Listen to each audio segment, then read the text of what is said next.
Good morning. This is the fifth unit. Magte-testing tayo. So, gaya na sinabi ko, magte-testing tayo ng Anli dito sa mga motor dito para matesting to. Paglagay natin sa pwesto, wala nang magiging problema. So, hulugan mo tubig. Tubig, mag-aalo muna yan. Ayan, tubig. Ngayon, wala pa. Umaangat pa ang tubig. Ayan, mararamdaman nyo na yan.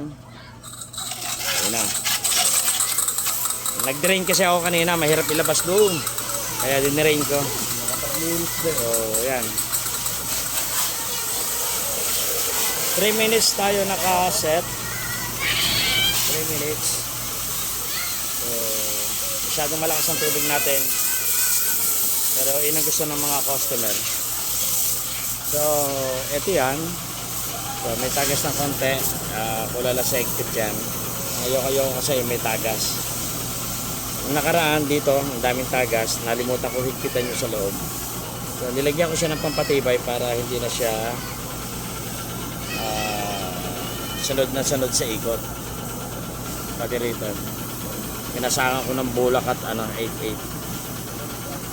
Dito, wala namang gaanong problema. Kasi walang gaanong pressure to. Dire-diretso lang ang tubig at hangin nito palabas. So, yun na nga.